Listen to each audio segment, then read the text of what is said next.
ಕರ್ನಾಟಕದಲ್ಲಿ ಮೆಕ್ಕೆಜೋಳ ಮತ್ತು ಹೆಸರುಕಾಳು ಬೆಳೆ ತೀವ್ರ ಬೆಲೆ ಕುಸಿತ ಕಂಡಿದೆ.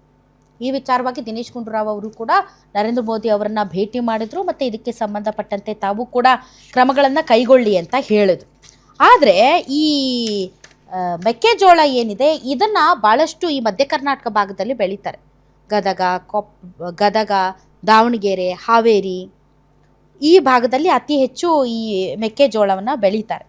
ಆದರೆ ಪ್ರಾಬ್ಲಮ್ ಏನಾಗಿದೆ ಅಂತಂದರೆ, ಈಗ ಕೇಂದ್ರ ಸರ್ಕಾರ ಸುಮಾರು 2400 ಪ್ರತಿ ಟನ್ಗೆ, ಮೆಟ್ರಿಕ್ ಟನ್ಗೆ ಎಷ್ಟು 2400 ರೂಪಾಯಿ MSPನ ಘೋಷಣೆ ಮಾಡಿದೆ. ಆದರೆ ಕರ್ನಾಟಕದಲ್ಲಿ ಮಾತ್ರ 1600ರಿಂದ 1800 ರೂಪಾಯಿ ಪ್ರತಿ ಮೆಟ್ರಿಕ್ ಟನ್ಗೆ ಈಗ ದರ ಇರೋದು.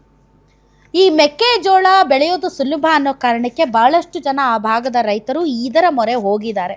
ಯಾಕೆಂದರೆ ಇತ್ತೀಚೆಗೆ ಬೆಳೆಗೆ ಸಂಬಂಧಪಟ್ಟಂತೆ ಆಗ್ತಾ ಇರುವಂತಹ ಹಲವಾರು ರೀತಿಯಾದಂತಹ ವೈಪರೀತ್ಯಗಳು, ಅದು ಹವಾಮಾನ ವೈಪರೀತ್ಯದಿಂದ, ಪ್ರಕೃತಿ ವಿಕೋಪಗಳಿಂದ ಆಗುವಂತಹ ಬೆಳೆ ನಷ್ಟ, ಇವೆಲ್ಲವೂ ಕೂಡ ಕಳೆದ 10-12 ವರ್ಷಗಳಿಂದ ಗೋವಿನ ಜೋಳ ಏನಿದೆ ಅದನ್ನು ನಮ್ಮ ರೈತರು ಬೆಳೀತಾ ಇದ್ದಾರೆ. ಆದರೆ ಪ್ರತಿ ವರ್ಷ ಕೂಡ ಅವ್ರದ್ದು ಇದೇ ಹೋರಾಟ.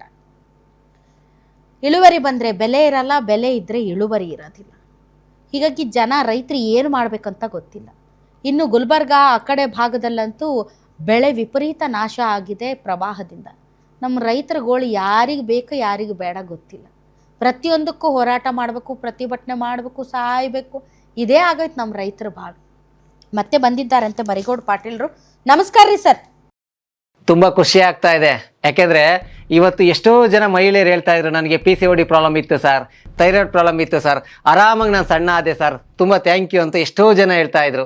ನಿಮಗೆ PCOD ಪ್ರಾಬ್ಲಮ್ ಇರಲಿ, ಥೈರಾಯ್ಡ್ ಪ್ರಾಬ್ಲಮ್ ಇರಲಿ, 100% ನೀವು ಸಣ್ಣ ಆಗಬೇಕು, ಆರೋಗ್ಯದಲ್ಲೂ ಸಮೇತ ತುಂಬ ಚೇತರಿಕೆ ಆಗಬೇಕು ಅಂದರೆ ಪ್ರತಿದಿನ ನಮ್ಮ ಜೀನಿ ಸ್ಲಿಮ್ನ ಯೂಸ್ ಮಾಡಿ. ಯಾಕೆಂದರೆ ಜೀನಿ ಸ್ಲಿಮ್ಮು ಒಂದು ಉತ್ತಮ ಆಹಾರ. ಅದು ಗೋವಿನ ಜೋಳ ಖರೀದಿ ಮಾಡು ಅಂತೇಳಿ ಇವತ್ತು 8 ದಿವಸದ ಪ್ರತಿಭಟನೆ ಮಾಡಿದ್ರು, ಯಾವುದೇ ಲಾಭ ಆಗಿಲ್ಲ. ಸರ್ಕಾರ ನಾಮಕಾವಸ್ತಿಗೆ 2400 ಹಂಗೆ ತಗೊಂತೇವೆ ಅಂತ ಹೇಳ್ತು. ಹಂಗಾರೆ ಖರೀದಿ ಮಾಡ್ತಾರೆ ಬಿಡು ಅಂದ್ರೆ ನಿನ್ನೆ ತಾನೇ ಆರ್ಡರ್ ಬಂದೈತಿ. ಅದು ಒಬ್ಬ ರೈತಗೆ 5 ಕ್ವಿಂಟಾಲ್ ಖರೀದಿ ಮಾಡ್ತೇವೆ ಅಂತೇಳಿ 5 ಕ್ವಿಂಟಾಲನ್ನು ನಾವು 5 ಕೊಡೋಕ್ಕಾಗಲ್ಲ. ಒಬ್ಬೊಬ್ಬರು ಮಿನಿಮಮ್ 50 ಚೀಲದಿಂದ 500 ಚೀಲ ಮಟ್ಟ ಬೆಳೆದವಿ. ಅವರು 50ರಿಂದ 100 ಚೀಲ ತಗೋಬೇಕಾಗಿತ್ತು, ಅದನ್ನು ಮಾಡಿಲ್ಲ. ಅದಕ್ಕೆ ಇವತ್ತು ಅವ್ರೇನು ಆರ್ಡರ್ ಮಾಡ್ಯಾರ ಆ ಪ್ರತಿ ಏನು ಕೊಟ್ಟಿದ್ರು ಅದನ್ನು ಸುಟ್ಟು ನಾವು ವಿರೋಧ ವ್ಯಕ್ತಪಡಿಸೇವಿ.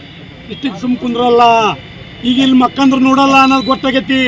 ಅದಕ್ಕೆ ನಾವು ಈ ಹೋರಾಟವನ್ನು 8ನೇ ತಾರೀಕಿಗೆ ಅವ್ರು ಬೆಳಗಾವಿಗೆ ಹೋಗೋದ್ರಿಂದ ಅದನ್ನು ಅಡ್ಡುಪಡಿಸೋ ಸಂಬಂಧ ಮೋಟೇಬೆನ್ನೂರ ಹತ್ರ ರಾಷ್ಟ್ರೀಯ ಹೆದ್ದಾರಿಯನ್ನು ಬಂದ್ ಮಾಡಿ ಚಳವಳಿ ಮಾಡಕತ್ತೇವಿ.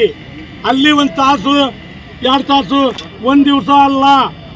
ನಮ್ಮ ಗೋವಿನ ಜೋಳ ಖರೀದಿ ಕೇಂದ್ರ ಆಗೋದ್ರ ಜೊತೆಗೆ ಏನು ಹೆಸ್ಕಾಮಿನ ದುರಾಡಳಿತ ಐತಿ, ಲಕ್ಷಗಟ್ಟಲೆ ಕೊಟ್ಟು ನಾವು ಕನೆಕ್ಷನ್ ತಗೊಳಕ್ಕಾಗಲ್ಲ.